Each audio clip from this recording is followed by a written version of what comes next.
کی سب اللہ کی بات کرتے ہو، ہمارے ماں باپ نے ہمیں کبھی یہ چیزیں دی نہیں. مجھے قرآن بھی پڑھنے نہیں آتا، مجھے نماز بھی پڑھنے نہیں آتی، ہمارے یہاں یہ ماحول ہی نہیں ہے، ہم نے سیکھا ہی نہیں ہے، مکتب گئے ہی نہیں ہے. تو یقین مانیے آپ کی بچی آپ کے پاس ہو کر آپ کے ہاتھ سے جا چکے ہو اگر ان کو مکتب کی تعلیم نہیں ملے گی. اور اگر آپ انہیں مکتب کے اندر تعلیم کے ماحول میں بھیجیے، مکتب میں بھیجیے، دینی تعلیم دے دیجیے، میں یقین کے ساتھ کہتا ہوں آپ دنیا کے کسی بھی کونے میں بھیجیے، وہ بچی تمام لوگوں کے سامنے کھڑی ہو کر اللہ پکاریں گی. اگر آپ نے اس کو مکتب کی تعلیم دی ہے تو تمام دشمنوں کے سامنے وہ ہاتھ پھیلا کر نعرے تکبیر کہیں گی اور پوری دنیا کو ہلائیں گی. اور یقین کریے میں پورے اثر و رسوخ کے ساتھ کہتا ہوں ہمارے مکتب میں بنی ہوئی حافظہ بچی اگر وہ ڈاکٹری کے اندر بنگلور کے اندر بھی جاتی ہے اور اس کی تمام سہیلیاں غیر ایمان والی ہوتی ہے تو اس بچی کے ساتھ روم پارٹنر بن کے تمام سہیلیاں کہتی ہے کہ تو جو کرتی ہے وہ دل کو چھوتا ہے، ہم جو کرتے دل کو نہیں چھوتا ہے. وہ ایک بچی 7 بچیوں کے ساتھ رہ کر بھی اپنی تربیت کا اثر چھوڑ رہی ہے. وجہ صرف یہ ہے کہ وہ مکتب کی تعلیم سے جڑ گئی تھی، اس نے مکتب میں دین حاصل کیا تھا اور وہ اپنی 10ویں کے تعلیم کے پہلے حافظہ بن چکی تھی اور ڈاکٹری کے لیے بھی پہنچ گئی ہے، تب بھی وہاں پر اپنے دین کو محفوظ کی ہے، پردے کو حفاظت کے ساتھ رکھی ہے، ماں باپ کی عزت کو اور ماں باپ کی پگڑیوں کو سلامت رکھ کے ڈاکٹری کا علم حاصل کر رہی ہے. اور اگر یقین کریے آپ نے اپنے بچیوں کو مکتب کے تعلیم میں نہیں بھیجا، آپ نے اپنے بچوں کو مکتب کے تعلیم میں نہیں بھیجا تو یقین کریے انہیں بنگلور اور اتنی دور سفر کرنے کی ضرورت نہیں ہے. آپ کے گود کے کالج میں پڑھ رہی ہوں گی، پڑھ رہا ہوگا، لیکن آپ کو علم نہیں ہوگا کہ آپ کا بچہ یا آپ کی بچی آپ کے ہاتھ سے نکل چکی ہے. تو اللہ کے نبی صلی اللہ علیہ وسلم نے بچپن کے اندر بچوں کے دلوں کو دین کی تعلیم کے لیے خالص کرنے کے لیے کہا. میں بات کر رہا ہوں آپ یہاں ایک بلیک بورڈ لائیے، اس پر لکھیے اور پھر میں آپ کو کہوں گا کہ اسے مٹا دیجیے، پھر مٹا دیجیے، پھر لکھیے. اس بلیک بورڈ پہ نا تھوڑی سفیدی باقی رہے گی، اتنا مضبوط لکھا نہیں آئے گا. اور جو نیا کوڑا ہوگا اس پر کیسا لکھا ہوگا؟ خوبصورت، ایک نظر میں بھائی گا لکھا ہوا دیکھنے کو.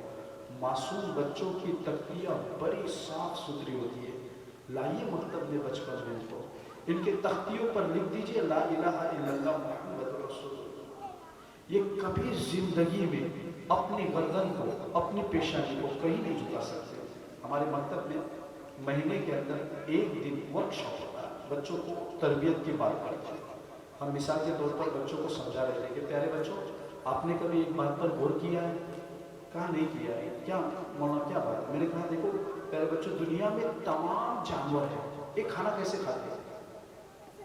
بچوں نے کہا کہ مولانا وہ سب سر جھکا کے کھاتے ہیں، سب سر جھکا کے کھاتے ہیں. سب کو پانی بھی پینا، جانوروں کو آپ غور کریے دنیا میں جتنے جانور ہیں ان کو سر جھکانا پڑتا ہے کھانے کے لیے.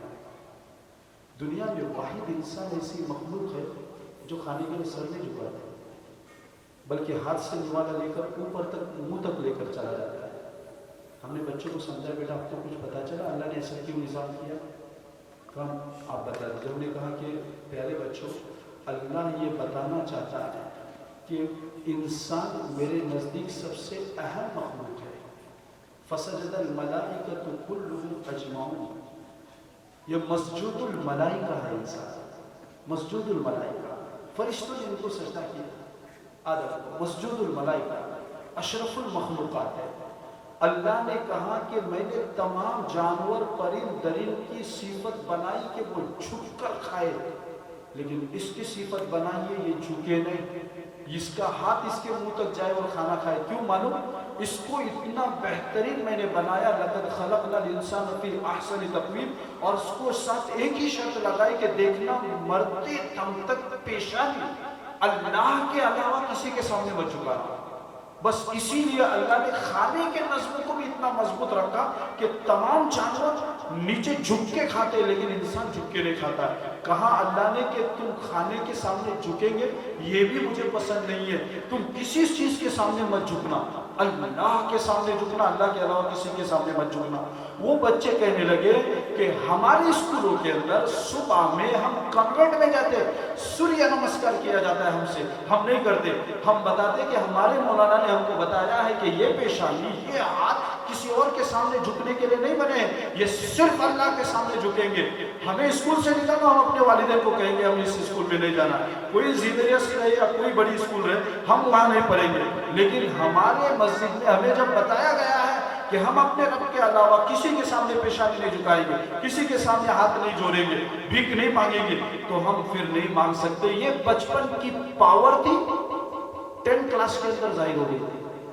بچپن میں سنا تھا، 10ویں کے اندر وہ پاور باہر نکل کر آئی تھی کہ نہیں ہم یہ نہیں کر سکیں گے، تم جو چاہے ہمارے ساتھ کرو، ہم یہ چیز نہیں کر سکتے۔ تو اگر ہم علامہ بغدادی اور ابوالحسن ندوی کے بات کو ایکسپٹ کریں تو آج بھی دین کو زندہ رکھنے کے لیے 3 چیزوں کو مضبوط کرنا پڑے گا۔ اس میں سے ایک جمعہ کا خطبہ ہے۔ یہ میں کہتا ہوں کہ انٹرنیشنل میڈیا ہے، ہمیں کوئی محنت کرنے کی ضرورت نہیں پڑتی۔ اللہ کے نبی نے ریڈی میڈ طور پر ہم کو دے دیا، پورا گاؤں آ کر جمع ہوتا ہے ممبر میں امام کے سامنے، تو امام کا فرض بنتا ہے کہ وہ چیزیں سامنے رکھے جو عوام کی ضرورت ہے۔ آج جو عوام کی ضرورت ہے، نماز، روزہ، حج، زکوٰۃ، سب کچھ ضروری ہے، لیکن اللہ کا لاکھوں احسان ہے، اب ایمان والے ان سب چیزوں کو سمجھنے لگے۔ اب ضرورت کے باتوں پر جمعہ میں خطاب ہونا چاہیے کہ ہماری نسل جا کہاں رہی ہے، اس نسل کو ادب پر لانے کے لیے کیا کرنا پڑے گا۔ میں آپ کو ایک بات بتاؤں گا، دیکھیے میرے بدن کے رونگے بھرے ہوئے، میرے حافظ نعیم صاحب میرے جتنے جاننے والے وہ جانتے ہیں، میرے شہر کے اندر واقعات کچھ پیش آتے ہیں تو میں رو دیتا ہوں۔ اب کیا بتاؤں، ایک بندہ میرے پاس آ کر رو کر اگر کہے کہ مولانا کاش آپ کے مکتب میں میرے بچے جا چکے ہوتے، میں نے کہا کیا ہوا؟ کہا رات میں ہم سوتے ہیں، ہمارا بچہ بہت دیر سے آتا ہے، اور بہت دیر سے آنے کے بعد دروازہ کھٹکھٹانے کے بعد ہم کبھی نیند میں ہو جاتے، 5-6 منٹ اگر کھولنے کے لیے لیٹ ہو گئے تو بچہ گھر کے اندر داخل ہو کر ہمارے گلے کو دباتا ہے، ہماری سانس رک جاتی ہے۔ اور وہی کہتے ہیں کہ میں نے میرے فلیٹ کے بازو کے فلیٹ میں دیکھا ہے کہ ان کے معصوم بچے جب ان کے والدین باہر نکل رہے ہوتے تو چپلیں باہر لے کر ان کے قدموں کے سامنے رکھتے ہیں۔ میں نے ان بچوں کو مسجد میں جاتے جاتے پوچھا، بیٹا تم ایسا کیوں کرتے ہو، اپنے ماں باپ کے سامنے چپل رکھتے ہو جب وہ مارکیٹ میں جانے کے لیے نکلتی ہے؟ وہ کہتے ہیں معصوم بچے، وہ چچا مجھ سے کہہ رہے تھے کہ وہ معصوم بچے مجھے بول رہے تھے کہ ہم نے مکتب میں پڑھا ہے کہ جو ماں باپ کی جوتیاں سیدھی کرتا ہے اسے دنیا کی جوتیاں سیدھی کرنے کی ضرورت نہیں پڑتی۔ ہم اپنے گھر سے باہر نکلتے ہوئے ہمارے ماں باپ کو دیکھے وہ باہر نکلتے تو ان کے چپلیں پہلے ان کے گود میں لے جا کر رکھ دیتے۔ تو یقین کریے آپ اپنے بچوں کو بڑھاپے کا سہارا سمجھنا چاہتے ہیں کہ یہ بڑھاپے میں آپ کے کام آئے، آپ کے بچوں کو یہ جاننا چاہتے ہیں کہ یہ آپ کے بڑھاپے کے اندر آپ سے پیار کرے۔ میں قرآن، اللہ، نبی گواہ رکھ کے کہتا ہوں، 4 دن پہلے کی بات ہے، میڈیا پر بات سنی جا رہی ہے، 4 دن پہلے کی بات ہے، ایک ڈاکٹر میرے ساتھ رہتے ہیں، ڈاکٹر محمود کر کے ادھر وہ سروس دیتے ہیں۔ یقین مانیے میرا دل فخر سے بڑا ہو گیا جب انہوں نے کہا سر جی کیا بتاؤ، آپ کے لوگ جب آتے ہیں نا ہمارے آئی سی یو وارڈ میں اور دیگر وارڈ میں تو وہ اپنے پیرنٹس والدین کا خیال کرتے ہیں، ان کے سرانے کھڑے رہتے ہیں، وہ روتے ہیں، وہ پیسہ لگاتے ہیں۔ رہی ہمارے کلچر کی بات تو یار ڈالتے ہیں اور پھینک کے چلے جاتے ہیں۔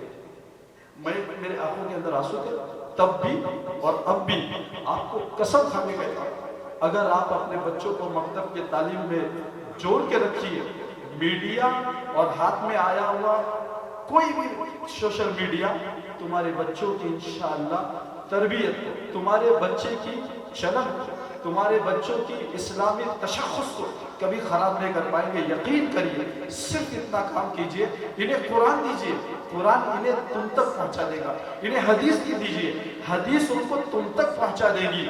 جو اللہ تک پہنچا وہ ماں باپ تک پہنچے گا، جو اللہ تک پہنچا وہ رشتہ داروں تک پہنچے گا، جس نے اللہ کو پہچانا وہ رشتہ داری پہچانے گا، جس نے اللہ کو پہچانا وہ اپنے گاؤں کے بزرگوں کو بڑوں کو پہچانے گا۔